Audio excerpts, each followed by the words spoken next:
Hello guys, welcome back to 1 Minute Fundamentals. இந்த வீடியோல டிஃபரெண்டா நம்ம ஒரு கம்பெனியோட ஃபண்டமெண்டல் அனலைசிஸை பார்க்காம பிரீமியமைசேஷன்ங்கிறது என்ன, ஒரு பிசினஸை எப்படி பிரீமியமா ரன் பண்ணலாம், அண்ட் இந்த மார்க்கெட்ல எப்படி ஒரு பொருளோட விலை அதிகமா இருந்தாலும் பிரீமியமான ப்ராடக்ட்ஸை மக்கள் வாங்குறாங்களா இல்ல அதை வாங்க வைக்கிறாங்களாங்கிற கம்பெனிஸோட பிரீமியமைசேஷன் சீக்ரெட்ஸை பார்க்கலாம்.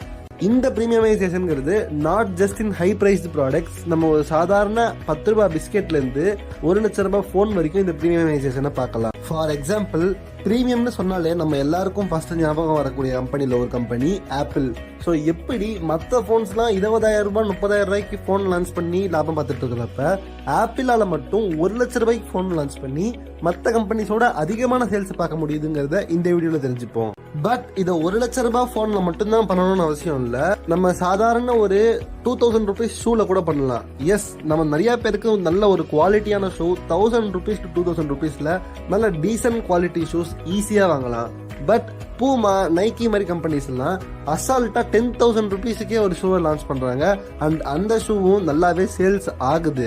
வால்யூம் படி பார்த்தா 1000 ருபீஸ் ஷூ அளவுக்கு சேல்ஸ் ஆகலனாலும் நீங்க 10 ஷூ விற்கிற ஷூஸை ஜஸ்ட் ஒரு ஷூல இவங்க அந்த ப்ராஃபிட்டை பார்த்துருவாங்க. அண்ட் ஸ்டில் அந்த ஷூவும் சேல்ஸ் ஆகுதுன்னா அது எப்படி? நீங்க பிரீமியமைசேஷனுக்கு 10,000 ரூபாங்கிறதே உங்களுக்கு அதிகமா தெரிஞ்சதுன்னா ஜஸ்ட் 30 ருபீஸ்க்கு ஒரு பிரீமியம் ப்ராடக்ட் இருக்கு. அந்த ப்ராடக்ட்டை நம்ம எல்லாருமே டெய்லி லைஃப்ல வாங்கிட்டு தான் இருக்கோம். For example, Dark Fantasy biscuits. ITC கம்பெனியோட ஃபண்டமெண்டல் அனலைசிஸை நம்ம ஆல்ரெடி பார்த்துருந்தோம். பட் அந்த கம்பெனியோட ஒரு பிரீமியம் ப்ராடக்ட் தான் டார்க் ஃபேண்டசி பிஸ்கெட். எஸ், ஏன்னா அதே ஐடிசி கம்பெனி ஆல்ரவுண்டர் மாதிரியான ட்ரீம் கிரீம் மாதிரியான 10 ரூபாய்க்கு கிரீம் பிஸ்கெட்டே கொடுக்குற கம்பெனி 30 ரூபாய்க்கு வெறும் 6 பிஸ்கெட். நீங்க கிளியரா யோசிச்சு பாத்தீங்கன்னா 10 ரூபாய்க்கு 5ல 10 பிஸ்கெட் கொடுக்குற கம்பெனிஸ்லாம் இருக்காங்க, அதுக்கு மேலே கொடுக்குற கம்பெனிஸும் இருக்காங்க. பட் அதெல்லாம் விட்டுட்டு வெறும் 6 பிஸ்கெட்டை கொடுத்துட்டு அதை 30 ரூபாய் சார்ஜ் பண்றாங்க. எஸ், 30 ருபீஸுங்கிறது உங்களுக்கு பெருசாக தெரியாமல் இருக்கலாம். பட் அது 3 டைம்ஸ் நீங்கள் ஒரு ப்ராடக்ட்டுக்கு கொடுக்குற 10 ரூபா ப்ராடக்ட் கொடுக்குற அமௌண்ட்டோட 3 டைம்ஸ் அதிகமான வேல்யூ கொடுத்து 6 பிஸ்கெட்டை வாங்குறீங்க. ஸோ அந்த ப்ராடக்ட் ஸ்டில் மார்க்கெட்டில் one of the best selling ப்ராடக்டாக இருக்கு. எப்படி? ஸோ இந்த எல்லா இடங்கள்லையுமே பிரீமியமைசேஷன் எப்படி ஒர்க் ஆகுது, அந்த பிரீமியமைசேஷனான பிஸ்னஸ் எப்படி ரன் ஆகுறதுங்கிறதுக்காக டாப் 10 இம்பார்ட்டன்ட் ரீசன்ஸை பார்க்கலாம். அண்ட் லாஸ்ட் 8, 9, 10 பாயிண்ட்ஸ் ரொம்பவே இம்பார்ட்டண்டா இருக்க போகுது. ஸோ ஃபுல் வீடியோவை மறக்காம பாருங்க. Number 1, premium is not for all. பிரீமியமைசேஷன்ங்கிறது கம்பெனியில ஒரு சில டார்கெட்டட் கஸ்டமர்ஸ்க்கு மட்டும்தான் செல் பண்றதுக்காக உருவாக்கப்பட்ட ப்ராடக்ட். இப்போ நம்ம எக்ஸாம்பிளுக்கு அந்த ஆப்பிள் இன்ஸ்டன்ஸே எடுத்துக்கிட்டோம்னா, ஆப்பிள் 1 லேக்குக்கு ஃபோன் லான்ச் பண்ணுறாங்க, சாம்சங் 1 லேக்குக்கும் ஃபோன் லான்ச் பண்ணுறாங்க, அட் த சேம் டைம் 10,000 ருபீஸ்க்கும் ஃபோன் லான்ச் பண்ணுறாங்க. ஸ்டில் சாம்சங் S21 அல்ட்ரா நிறைய இடங்கள்ல ஆப்பிளோட பெட்டராவோ ஆர் அட்லீஸ்ட் ஈக்குவலாவது இந்த ஃபோன் இருக்கும். பட் ஸ்டில் நிறைய பேர் சாம்சங் S21 வாங்குறத விட ஆப்பிள் தான் அதிகமாக ப்ரிஃபர் பண்ணுவாங்க. ஏன்? அதுக்கான original reason, Samsung has all the products. அவங்க கிட்ட 10,000 ரூபாய் ஃபோனும் இருக்கு, 1 லட்சம் ரூபாய் ஃபோனும் இருக்கு. ஸோ நீங்க ஒரு இடத்துல சாம்சங் S21 அல்ட்ராவை எடுத்துட்டு போனீங்கன்னா உங்களுக்கு அது அந்த அளவுக்கு ஒரு அந்த அளவுக்கு ஒரு அட்ராக்ஷனை கொடுக்காது. பிகாஸ் டக்குன்னு பார்க்கும்போது சாம்சங் லோகோ பார்க்கும்போது அது அந்த S21 அல்ட்ரா தாங்க அது ரெகக்னைஸ் பண்றதோட Samsung it is a normal ஃபோனுங்கிற ஒரு ஃபீலிங் கொடுக்கும். பட் வேறஸ் ஆப்பிள் ஃபோன் எடுத்தோம்னா இந்த ப்ராடக்ட் 1 லேக்குக்கு மட்டும்தான் இருக்கு, கம்மியான விலைக்கு கிடையாது. ஸோ அந்த ப்ராடக்ட் நம்ம வச்சுட்டு இருக்கும்போது ஒரு ப்ரீமியம் ஃபீல் ஆட்டோமேட்டிக்காக உங்களுக்கும் வரும். And at the same time ஆப்போசிட்ல பார்க்குறவங்களுக்கும் இந்த ஃபோன் 1 லேக்குங்கிற ஒரு மாடுலேஷன்ல வந்துட்டாங்க. நிறைய ஆப்பிள் ஃபோன்ஸ் லேட் ஆக 30-40,000 கூட கிடைக்குது. But people mind set apple ஃபோனை 1 லேக்குங்கிற ஒரு ஃபீலிங் வந்துருச்சு. அந்த அளவுக்கு அவங்க மார்க்கெட்டிங் பண்ணியிருக்காங்க. ஸோ அந்த இடத்துல ஆப்பிள்னாலே ரிச்சுக்கு மட்டும்தானே ஆயிடுச்சு. ஸோ இந்த இடத்துல ஆப்பிள் என்னதான் பண்ணாலும் 15,000 ரூபாய் 20,000 ரூபாய்க்கு ஃபோன் லான்ச் பண்ணவே மாட்டாங்க. ஏன்னா அவங்க ஸ்ட்ராட்டஜியே அதுதான். Apple is not for all, only if you are ready to pay more you can own ஆப்பிள்ங்கிறது தான் அவங்களுடைய ஸ்ட்ராட்டஜியே. Second thing, attention to detail. எல்லா பிரீமியம் ப்ராடக்ட்ஸ்லுமே கண்டிப்பாக பார்க்கக்கூடிய ஒரு முக்கியமான விஷயம் அட்டென்ஷன் டு டீடைல். அது நீங்கள் ஆப்பிள் ஃபோன் எடுத்தீங்கன்னா ரொம்பவே ஈஸியாக பார்க்கலாம், ஒரு பூமா ஷூ எடுத்தீங்கன்னா ரொம்பவே ஈஸியாக பார்க்கலாம். அண்ட் அவ்வளோ வேண்டாம், லாஸ்ட்டாக சொன்ன டார்க் ஃபேண்டசி பிஸ்கெட்டோட எக்ஸாம்பிள்லையுமே கிளியராக பார்க்கலாம். இந்த செகண்ட் பாயிண்ட்டுக்குள்ளேயே தேர்ட் பாயிண்ட்டும் வரும், த யூசேஜ் ஆஃப் ப்ரீமியம் ப்ராடக்ட்டுங்கிறது தான். ஸோ நீங்கள் ஆப்பிள் ஃபோன் எடுத்தீங்கன்னா அந்த ஃபோனோட கவர்லேயே எவ்வளோ டீட்டெயில் கொடுத்துருப்பாங்க அட்டென்ஷனை எடுத்துக்கிட்டு. எவ்வளவு நுணுக்கமா அந்த ப்ராடக்ட் டிசைன் பண்ணியிருப்பாங்கிறத நம்மளால கிளியரா பார்க்க முடியும். அட் த சேம் டைம் அந்த பாக்கெட்டை அந்த பாக்ஸை அன்பாக்ஸ் பண்ணும்போது உங்களுக்கு ஒரு கிளியர் ப்ரீமியம் ஃபீல் கொடுத்துருப்பாங்க. நீங்க ஒரு ஆப்பிள் ப்ராடக்ட்டை அன்பாக்ஸ் பண்ணும்போதா இருக்கட்டும், ஆர் ஈவன் டார்க் ஃபேண்டசி பிஸ்கெட்டை நீங்க பிஸ்கெட் பாக்கெட்டை ரேப் பண்ணும்போதா இருக்கட்டும், உங்களால கிளியரா ஒரு ப்ரீமியமைசேஷன் ஃபீலை உணர முடியும். நார்மல் பிஸ்கெட்ஸில் ஒரு பாக்ஸ்க்குள்ள ஒரு பேக்கெட்டுக்குள்ள மிஞ்சி போனால் 10 பிஸ்கெட் கொடுத்துருவாங்க. இவங்க 6 பிஸ்கெட்டை தான் கொடுத்தாலும் ஒரு பாக்ஸ் போட்டு அந்த பாக்ஸுக்குள்ள 6 பிஸ்கெட்டை வெறுமனே வைக்கல, 6 பிஸ்கெட்டுக்கும் தனித்தனி பேக்கேஜிங் கொடுத்துருப்பாங்க. ஸோ அந்த பேக்கேஜிங் உங்களுக்கு ஒரு ப்ரீமியம் ஃபீலை கொடுக்கும். அந்த ப்ரீமியம் ஃபீலுக்காக தான் நீங்கள் சப்கான்ஷியஸாக அதிகமான வேல்யூவை அந்த ப்ராடக்ட் கொடுக்க தயாராக இருக்கீங்கன்னு சொல்லலாம். இதே மாதிரி தான் நீங்கள் ஒரு ஆப்பிள் ஷோரூமுக்கு போனாலோ பூமா ஷோரூமுக்கு போனாலோ அந்த பூமா நைக்கி ஷோரூமில் அட்டென்ஷன் டு டீட்டெயில் நிறையா இருக்கும். அவங்க எவ்ரி சிங்கிள் மாடலுக்கு நேராக தனியாக லைட்டிங் வச்சு அதை தனியாக அவங்களுக்கு அதை காமிக்கிறதுக்காகவே எக்ஸ்ட்ரா காஸ்ட் தர அளவுக்கு அவங்க அதை மார்க்கெட்டிங் அண்ட் பிராண்டிங் பண்ணியிருப்பாங்க. அதுக்கு ஏற்ற குவாலிட்டி இருக்குது. எஸ், எல்லா ப்ராடக்ட்டுமே குவாலிட்டியாக இருக்காது. பட் ஒரு 1000 ரூபாய் ப்ராடக்ட்ல இருக்கிற குவாலிட்டி இந்த 10,000 ரூபாய்க்கு என்ன அவ்வளோ 1000 ரூபாய் ஷூக்கும் 10,000 ரூபாய் ஷூக்கும் மிஞ்சி போனால் ஒரு 20% டிஃபரன்ஸ் எக்ஸ்ட்ரா இருக்கலாம். பட் அது தவிர குவாலிட்டிங்கிறது ஒரு லிமிட்டுக்கு தான். 2000 ருபீஸ் ஷூவே குவாலிட்டியாக தான் இருக்கும். பட் 10,000 ருபீஸ் அதே ஷூ எப்படி விற்கிறாங்கன்னா அந்த attention to detail one of the important matter. And third point நான் சொன்ன மாதிரி அந்த ஈஸ் ஆஃப் ஓப்பனிங், அந்த ஓப்பனிங் அப்பயே ப்ரீமியமைஸ்டு ஃபீல் கொடுக்கறது. Fourth point looks. நீங்கள் அட்டென்ஷன் டு டீட்டெயிலில் அந்த ப்ராடக்டோட பேக்கேஜிங்கை டிசைன் பண்ணியிருக்கலாம். பட் இன்சைட் த ப்ராடக்ட்டுக்குன்னு ஒரு லுக் இருக்கும் பார்த்தீங்களா, அந்த லுக்லேயுமே ஒரு மேட் ஃபினிஷ் கொடுக்குறதா இருக்கட்டும், லைட்னிங் ஆர் கிளாசி ஃபினிஷ் கொடுக்குறதா, அந்த ஃபினிஷிங் பார்த்தீங்கன்னாலே ஒரு ஷைனியாக இருக்கலாம். ஸோ இந்த மாதிரி கொடுக்கும்போது நீங்கள் இந்த ப்ராடக்ட்ஸோட எல்லா ப்ரீமியம் ப்ராடக்ட்ஸுமே இதை பார்க்கலாம். ஒரு ஷூவில் ஷைனிங்காக மேட் ஃபினிஷ் கொடுத்துருப்பாங்க, ஐஃபோனில் அந்த மாதிரி மேட் ஃபினிஷ் கொடுத்துருப்பாங்க. ஈவன் நீங்கள் பார்த்தீங்கன்னா மற்ற பிஸ்கெட்ஸ் மாதிரி இல்லாமல் டார்க் ஃபேண்டசி பிஸ்கெட் ஒரு மாதிரி கிளாஸியாக இருக்கும். ஸோ எல்லா இடத்துலையுமே ப்ரீமியம் ப்ராடக்ட்ஸை பார்க்கறதுக்கு ஒரு டிஃப்ரெண்ட்டாக கொடுத்துருப்பாங்க, யூனிக்காக இருக்கும். அண்ட் அது நம்ம வச்சிருக்கும் போது மற்றவங்களுக்கு ஆப்போசிட்லேருந்து பார்க்கும்போது as that product has some வேல்யூங்கிற ஃபீலை கொடுக்கும். So when we own that product others are going to look at us. இந்த மாதிரி நேரங்களில் மற்றவங்க நம்மளை பார்க்குறாங்கிறதுக்காகவே அந்த ப்ராடக்ட்டுக்கு நம்ம அகைன் அண்ட் அகைன் வாங்கிட்டே இருப்போம். இந்த நேரத்தில் நமக்கு அந்த ப்ராடக்டை ஓன் பண்ணுறது ஒரு ப்ரைடாக போயிடுது, ஏன்னா மற்றவங்க நம்மளை அதில் பார்க்கலாங்கிறதுனால. இந்த மாதிரியான இடங்கள்ல ப்ரீமியமைசேஷன் நல்லாவே ஒர்க் அவுட் ஆகும். Fifth point, you can premiumise anything by adding this value. லாஸ்ட்டாக சொன்ன 4 பாயிண்ட்ஸை நீங்கள் கரெக்டாக பண்ணீங்கன்னா எந்த ஒரு பிராண்ட் வேணாலும் இந்த மாதிரி ப்ரீமியமைஸ் பண்ணலாம். எக்ஸாம்பிளுக்கு குளுக்கோஸ் ஸ்மார்ட் வாட்டர் பாட்டில்ஸ் நீங்கள் பார்த்துருக்கலாம். இந்த வாட்டர் பாட்டில்ஸ் மோஸ்ட்டாக உங்களுக்கு ஒரு நார்மல் ஸ்டோர்ஸில் கிடைக்காது, சினிமா தியேட்டர்ஸ், மால்ஸ் அண்ட் ஏர்போர்ட்ஸில் தான் கிடைக்கும். But at the end of the day இந்த water bottle nearly 50 to 80 rupees, sometimes 100 rupees கூட காஸ்ட் ஆகும். But end of the day இது ஜஸ்ட் வெறும் வாட்டர் தான். 1 liter ஆஃப் வாட்டர் கூட இல்லை, அது வெறும் 750 ml வாட்டர் தான். பட் அதை எப்படி உங்களால் 80 ரூபாய் 100 ரூபாய்க்கு விற்க முடியுதுங்கிறது தான் ஒரு கான்செப்டே. பிஸ்லரியும் அக்வாஃபினாவும் எவ்வளவு தான் முக்கி விற்றாலும் 15 20 ரூபாய் 30 ரூபாய்க்கு மேலே அந்த பாட்டில் அவங்களால விற்க முடியாது. பட் அதே வாட்டரை சொல்லப்போனால் அதோட கம்மியான வாட்டரை கொடுத்துட்டு இவங்களால அதை 80 100 ரூபாய்க்கு விற்க முடியுது. ஸோ இதுக்கு காரணம் நான் லாஸ்ட்டாக சொன்ன 4 பாயிண்ட்ஸை பர்ஃபெக்டாக இவங்க ஃபாலோ பண்ணியிருப்பாங்க. எஸ், நீங்கள் சொல்லலாம் அதில் மினரல் வாட்டர் இருக்குது, எக்ஸ்ட்ரா ஆடர் நியூட்ரிஷன்ஸ் இருக்குது. பட் 80 rupeesக்கு நீங்கள் ஒரு ஃப்ரெஷ் ஜூஸ் ஒரு 70 rupees வாங்கி குடிச்சிட்டு 10 ரூபா வாட்டர் பாட்டில் வாங்கி குடிச்சிட்டு போனீங்கன்னா ஆப்வியஸாக அந்த மினரல் வாட்டரில் இருக்கிற வேல்யூவோட 2 or 3 times அதிகமான நியூட்ரிஷன்ஸ் உங்களுக்கு அந்த ஃப்ரெஷ் ஜூஸ்க்கு கிடச்சிருக்கும். அண்ட் வாட்டரும் தண்ணி தகத்துக்கு கிடச்சிருக்கும். பட் நீங்கள் அதை செய்யாமல் நம்மளால் அந்த பாட்டிலில் வாங்குறதுக்கான காரணம் என்னென்னா அவங்க கொடுத்துருக்கிற இந்த ப்ரீமியமைசேஷன் எஃபெக்ட் தான். அந்த வாட்டரோட அதில் இருக்கிற பாட்டிலுக்கு தான் வேல்யூ அதிகம். அந்த பாட்டில்லையே ஒரு கிளாசி ஃபினிஷ் கொடுத்துருப்பாங்க.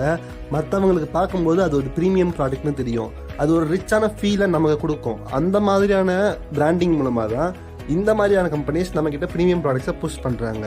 6th பாயிண்ட், இது ஒரு one of the important point, the location where the premium product is placed to sell. So இந்த மாதிரியான ப்ரீமியம் ப்ராடக்ட்ஸ் ஆக்சுவலாக எல்லா இடங்கள்லையும் ஈஸியாக கிடைக்காது. ஒன் ஆஃப் த ரீசனாகவே இது ப்ரீமியமைசேஷனுக்கு மாறும், because that becomes rarity. But அதை விட முக்கியமாக இந்த ப்ராடக்டை எல்லா இடத்துலையும் விற்க முடியாது. ஃபார் எக்ஸாம்பிள் இப்போ நம்ம பார்த்த அந்த குளுக்கோ ஸ்மார்ட் வாட்டர் பாட்டில்ஸை நீங்கள் ஜஸ்ட் ஒரு நார்மல் கடையில் வச்சுட்டு 80 ரூபான்னா யாருமே வாங்க மாட்டாங்க ஒரு பொட்டி இடத்துல போயிட்டு. பட் அதே ப்ராடக்டை நீங்கள் ஒரு சினிமா தியேட்டர்லையோ மால்லையோ ஏர்போர்ட்லேயோ விற்கும்போது தட் பிகம்ஸ் ரீசனபிள். வை? ஒரு இடத்துல நம்ம 500 ரூபாய் கொடுத்து டிக்கெட் வாங்கி ஒரு சினிமாவை பார்க்கும்போது 80 ரூபாய்க்கு வாட்டர் பாட்டில் வாங்கும்போது அது நமக்கு ஒரு ப்ரீமியம் ஃபீல் கொடுக்கும். அதை விட முக்கியமாக ஒரு 10,000 rupees கொடுத்து ஃப்ளைட்டில் ஏர்போர்ட்டில் டிக்கெட் வாங்கி நம்ம ட்ராவல் பண்ணும்போது 80 rupeesக்கு ஒரு பாட்டில் விற்கும்போது நமக்கு அது ஒரு ரீசனபிள் ப்ரைஸாக ஆட்டோமேட்டிக்காக தெரியும் அந்த இடத்துல. பட் அதே ஏர்போர்ட்டை விட்டு வெளியில் வந்தால் 80 rupees பாட்டில் நமக்கு அன்ரீசனபிளாக தெரியும். 10 ரூபாய்க்கு தான் நம்ம பாட்டில் வாங்குவோம். ஸோ எந்த இடத்துல அந்த ப்ராடக்ட்டை விற்கிறோங்கிறது ஒரு முக்கியமான விஷயம். ஒரு பூமா ஷோரூமை தனியாக வெளில வைக்கிறதுக்கும் அதே மால்குள்ளே வைக்கிறதுக்கும் நிறைய டிஃப்ரென்சஸ் இருக்குது. அட் த சேம் டைம் ஒரு பேட்டா ஷோரூமை வெளில வைக்கிறதுக்கும் மால்குள்ளே வைக்கிறதுக்கும் ஒரு டிஃப்ரென்ஸ் இருக்குது. அந்த மாதிரியான டிஃப்ரென்சியேஷன்ஸை இவங்க கரெக்டாக ப்ராடக்ட் பண்ணி பிளேஸ் பண்ணுற ஐட்டம்ஸையே கரெக்டான இடத்துல மட்டும்தான் விற்பாங்க. Where people want to look rich they sell அப்படி சொல்லலாம். ஸோ ஃபைனலாக லாஸ்ட் 3 இம்பார்ட்டன்ட் டிப்ஸுக்கு வந்துட்டோம். இந்த டிப்ஸை பார்க்கறதுக்கு முன்னாடி நம்ம சேனல் உங்களுக்கு கண்டென்ட் பிடிச்சிருந்ததுன்னா கண்டிப்பாக லைக், ஷேர் அண்ட் சப்ஸ்கிரைப் பண்ணுங்கள். வேறு ஏதாவது கண்டென்ட் வேணும்னா கமெண்ட் பண்ணுங்கள். So 7th, 8th and 9th points என்னன்னு பார்த்தீங்கன்னா, make your customer brand your product, make your seller brand your product and you brand your own ப்ராடக்ட்ங்கிறது தான். ஸோ இந்த 3 இடங்கள்லையுமே உங்களோட ப்ராடக்ட் ஈஸியாக பிராண்ட் ஆகுது. எப்படின்னா, நீங்கள் ஒரு ப்ரீமியமைஸ்டு ப்ராடக்டை வாங்கும்போது ஆப்பிளாக இருக்கட்டும், பூமாவாக இருக்கட்டும், நம்ம அந்த லோகோவை காமிக்கும் போது that customer is actually selling that product. நம்ம வெறும் டிஷர்ட்டில் லீவாய்ஸ்னு எழுதிட்டே போகும்போது that is just a name, but the customer is branding that product to others.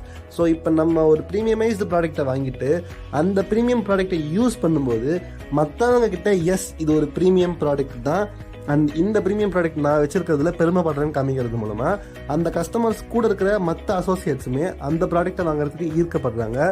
Indirectly நீங்கள் யாருக்கிட்டேருந்து வாங்குறீங்களோ அவங்க கிட்டேருந்தே பிராண்டிங்கும் பண்ணிக்கிறீங்க. Number 2, make the seller branded. நான் ஒரு பூமா ஷோரூமுக்கு லாஸ்ட் ஃபியூ டேஸ் முன்னாடி போயிருந்தேன். நான் அபவுல சொன்ன எல்லா பாயிண்ட்ஸுமே அந்த பூமா ஷோரூம் கரெக்டாக ஃபாலோ பண்ணிச்சு. அவங்க வச்சுட்டு இருந்த இடங்கள், அவங்க ஒரு மாலில் வச்சுட்டு அவங்க கொடுத்துருந்த அட்டென்ஷன் டு டீட்டெயில், லைட்டிங் எல்லாமே பர்ஃபெக்டாக மேட்ச் ஆச்சு. பட் அங்கே முக்கியமான விஷயம் என்னென்னா, அந்த பூமா ஷோரூம் ஒரிஜினலாக பூமா கம்பெனியோடதே கிடையாது. அது ஒரு ஃப்ரான்ச்சைசி மாடல் ஷோரூம். அந்த மாலில் வச்சுருக்கிற ஒரு ஸ்மால் இடத்த நம்மளை மாதிரி ஒரு ஆள், ரீட்டைல் ஆள், அதுக்கு ஒரு ப்ரீமியம் மார்க்கெட்டில் கொடுத்துட்டு ஒரு 5 lakhs அந்த ஷோரூம் நடத்துறதுக்கு பூமாங்கிற நேமுக்கு மட்டும் கொடுத்துட்டு பூமாவோட ப்ராடக்ட்ஸை மட்டும் அந்த ஷாப்பில் வச்சுருக்காரு. ஸோ கஸ்டமர்ஸ் எப்போல்லாம் வாங்கிட்டு போகிறாங்களோ 90% ப்ராஃபிட் அவருக்கு தான், 10% மட்டும் பூமா ஷோரூமுக்கு கொடுத்துருவாரு, பூமாவோட ஒரிஜினல் பிராண்டுக்கு கொடுத்துருவாரு. ஸோ இப்போ இந்த இடத்துல பூமாவோட ப்ராடக்ட்ஸை மட்டும் விற்கிறதுனால அது பூமா ஷோரூமாக மாறிடுச்சு. பட் இந்த கம்பெனியோட பிஸ்னஸை நடத்துறது அந்த ஃப்ரான்ச்சைசி ஓனர் தான். இதில் ப்ராஃபிட் வந்தாலும் லாஸ் வந்தாலும் அந்த ஷூவோட அந்த ஒரு பூமா டிஷர்ட்டோட 10% ஆஃப் அமௌண்ட் எவ்ரி சேலுக்கு 10% அந்த பூமா கம்பெனிக்கு போயிடணும். அந்த பிஸ்னஸ் ப்ராஃபிட் நடக்குதா லாஸ் நடக்குதாங்கிறது தான் அவங்களுக்கு தெரியாது. ஸோ இந்த இடத்துல இந்த செல்லர் ஒரு சில சேல்ஸ்மேனை அப்பாயிண்ட் பண்ணி வச்சிருக்காரு. அந்த சேல்ஸ்மேன் எங்ககிட்ட அந்த ப்ராடக்டை விற்கிறதுக்கு ட்ரை பண்ணாங்க. பட் இங்கே முக்கியமான விஷயம் என்னென்னா, அவங்க என்னதான் அவங்க பிஸ்னஸை வளர்க்குறதுக்காக அந்த முதலாளி அங்கே இருக்கிற ஒரு எம்ப்ளாயிக்கு காசு கொடுத்தாலும், அவங்க பிஸ்னஸை வளர்க்க அவங்க ட்ரை பண்ணாலும், இன்டைரக்டாக அவங்க ஆக்சுவலாக என்ன பண்ணுறாங்கன்னா பூமா கம்பெனிக்கு தான் அவங்க சேல்ஸ் பண்ணிட்டு இருக்காங்க. எஸ், இந்த இடத்துல சம்பளம் கொடுக்கறது ஃப்ரான்ச்சைசியோட ஓனர், இந்த இடத்துல உழைக்கிறது அந்த எம்ப்ளாயி. ஆனால் உழைக்கிறது பூமாக்காக, அந்த ஷோரூமுக்காக இல்லை. அவங்க இந்த ஷோரூமில் வாங்குங்கன்னு சொல்லலை, பூமா ப்ராடக்டாக வாங்குங்கன்னு சொல்கிறாங்க. ஸோ ஒரு செல்லர் உங்ககிட்ட காசை கொடுத்துட்டு உங்ககிட்டேருந்து ப்ராடக்டை வாங்கி இப்போ கஸ்டமரும் நமக்கு பிராண்ட் பண்ணுறாங்க. அதே ஆள்கிட்ட விற்கக்கூடிய செல்லருமே அந்த பிராண்டுக்கு தான் ப்ரொமோட் பண்ணுறாங்களே தவிர அவங்க கடைக்கு கிடையாது. ஸோ இது making the seller brand your product. Number 3, brand your own product. So ஆப்பிளாக இருக்கட்டும், பூமாவாக இருக்கட்டும், அவங்களுடைய அட்வர்டைஸ்மெண்ட்ஸ்லேயே கிளியராக திஸ் ப்ராடக்ட் இஸ் ப்ரீமியம்ங்கிறத காட்டுவாங்க. அந்த ப்ரீமியம் ஃபீல் அட்வர்டைஸ்மெண்ட்லேயே கொடுப்பாங்க. ஸோ அவங்களே எக்கச்சக்க அமௌண்ட் ஆஃப் மணியை ட்ரஸ்ட் தான் எங்கள் பிராண்டு தான், செக்யூரிட்டினா எங்கள் பிராண்டு தான், சேஃப்டினா எங்கள் பிராண்டு தான் சொல்லிட்டு ஒரு கம்ப்ளீட் பிராண்டிங்கை காமிச்சு அவங்கள வாங்க வைப்பாங்க. ஸோ நம்மளோட 9 இம்பார்ட்டன்ட் பாயிண்ட்ஸ் முடிஞ்சு போச்சு. அடிஷ்னலாக 1 போனஸ் டிப் சொல்கிறேன். Premium is not for free, but it has some exclusions also. So நாங்கள் இந்த பூமா ஷோரூம் போனப்போ ஒரு இன்ட்ரெஸ்டிங் திங் நான் நோட் பண்ணேன். இவங்க அந்த பூமா ப்ராடக்டை 11,000 rupeesக்கு வித்துட்டு இருந்தாங்க. அதை நம்ம 11,000 rupeesக்கு ஒரு ஷூவா அப்படின்னு கேட்டால் ஜஸ்ட் நேராக வந்துட்டு ஒன்று சொன்னாங்க, சார் இந்த 11,000 rupees கொடுத்து ஒரு ஷூவை நீங்கள் வாங்கினீங்கன்னா இன்னும் ஒரு 11,000 rupeesக்கான கூப்பனை நாங்கள் உங்களுக்கு தருவோம். அந்த 11,000க்கு நீங்கள் இதை எங்கே வேணாலும் வாங்கிக்கலாம். ஸோ டெக்னிக்கலாக இந்த ப்ராடக்ட்டை நீங்கள் ஃப்ரீயாக வாங்கிட்டு போகிற மாதிரி அப்படின்னு அவங்க சொன்னாங்க. ஸோ அது நம்ம மைண்டில் ஆக்சுவலாக டேரெக்டாக அவங்க இந்த ப்ராடக்ட்டு 5500 ருபீஸ் சொல்லியிருக்கலாம். ஏன்னா அவங்க அதை 11,000 ருபீஸ்க்கு ப்ரைஸ் கோட் பண்ணிவிட்டு அதோட ஆக்சுவல் ப்ரைஸ் 5,000 இருக்கிறதுனால தான் இன்னொரு 5,000 உங்களை வேறு ஏதாவது வாங்க சொல்ல போகிறாங்க. இன்னொரு 11,000 சொல்கிறாங்கன்னா எல்லா அந்த பிராண்டில் இருக்கிற எல்லா ப்ராடக்ட்ஸுமே அப்படி தான் இருந்தது, டபுள் ரேட்டில் இருந்தது. ஸோ இப்போ இவங்க என்ன பண்ணுறாங்கன்னா, they are not using the word free. நம்மக்கிட்ட ஒன்று வாங்கினா ஒன்று ஃப்ரீன்னு சொல்லும்போது அந்த ப்ரீமியம் ஃபீல் போயிடுது. And why they kept this product 11,000ன்னு பார்த்தீங்கன்னா, எஸ் நீங்கள் இந்த ப்ராடக்ட்டை 11,000 வாங்குவீங்க, இன்னொரு 11,000 வாங்கிட்டு போயிடுவீங்க இன்னொரு ப்ராடக்ட் ஏதாச்சும். ஸோ உங்களுக்கு ஆட்டோமேட்டிக்காக 2 ப்ராடக்ட் கிடைக்குது 11,000க்கு. ஆனால் நீங்கள் வெளியில் சொல்லும்போது இது ஃப்ரீயாக கிடச்சிது அப்படின்னு நீங்கள் சொல்ல மாட்டீங்க. யார் அந்த ப்ரீமியம் பிராண்டட் ஷூ வாங்கிட்டு போகிறாங்களோ இந்த ஷூ 11,000 தான் சொல்லுவேன். அதே மாதிரி பில்லுலேயும் 11,000 தான் போட்டிருக்கோம். அதுக்கு ஃப்ரீயாக நமக்கு இன்னொரு ஷூ கொடுத்துருப்பாங்க. பில்லில் 22,000 போட்டுட்டு டிஸ்கவுண்ட் கூப்பன் யூஸ்டுன்னு போட்டு 11,000 மைனஸ் பண்ணி தான் கொடுத்துருப்பாங்க. ஸோ நீங்கள் மற்றவங்க கிட்ட வெளில சொல்லும்போது yes this shoe has costed me 11,000 சொல்லுவீங்க, whereas that shoe costed you only 5,500. So ஒரு ப்ரைஸை அதிகமாக வைக்கிறது மூலமாகவே அவங்களால அந்த ஷூவை அதிகமாக பிராண்ட் பண்ண முடியும் கஸ்டமரால். And at the same time இவங்க அந்த ஷூவை ஃப்ரீன்னு சொல்லாமல் கூப்பனாக கொடுத்ததுனால அந்த ஷாப்பில் இருக்கிற வேற ஏதாவது ஒரு ப்ராடக்டை வாங்க வைக்கிறாங்க. ஸோ இன்டெரக்ட்லி நீங்கள் வாங்க போனது ஷூ, ஆனால் வரும்போது ஒரு ஜாக்கெட் வாங்கிட்டு வந்தாங்க, ஏன்னா இன்னொரு கூப்பன் இருக்கேன்னு சொல்லிட்டு. ஸோ இந்த மாதிரி இன்னும் நிறைய டிப்ஸ் அண்ட் ட்ரிக்ஸ் இருக்குது ஒரு ப்ரீமியமைஸ்டு பிஸ்னஸ் ரன் பண்ணுறதுக்கு. அண்ட் இது ஜஸ்ட் என்னோட அனலைசஸ் மட்டும்தான். நான் இன்னும் எந்த ஒரு ப்ரீமியமைஸ்டு பிஸ்னஸ்லாம் ரன் பண்ணல. பட் ஒரு ப்ரீமியம் பிஸ்னஸ் எப்படி ரன் பண்ணுதுங்கிறத ஜஸ்ட் நம்ம ஒரு கொஞ்சம் அட்டென்ஷன் கொடுத்து நோட் பண்ணாலே எப்படி ஒருத்தரால் மட்டும் அதிகமான வேல்யூவை ப்ரொவைட் பண்ணாமலே அதிகமான ரேட்டு கொடுக்க முடியுதுன்னு தெரியலாம். பட் ஆக்சுவலாக அவங்க இன்டெரக்டாக அதிகமான வேல்யூ தான் ப்ரொவைட் பண்ணிட்டு இருக்காங்க. அந்த வேல்யூ எப்படி ப்ரொவைட் பண்ணுறாங்க, எப்படி பிராண்ட் பண்ணுறாங்கிறது தான் இந்த ஆர்ட் ஆஃப் ப்ரீமியமைசேஷன். இந்த வீடியோவுக்கு பார்ட் 2 வேணும்னா கீழே கமெண்ட் பண்ணுங்கள், கண்டிப்பாக பார்க்கலாம். தேங்க்ஸ் ஃபார் வாட்சிங் த வீடியோ. Signing out.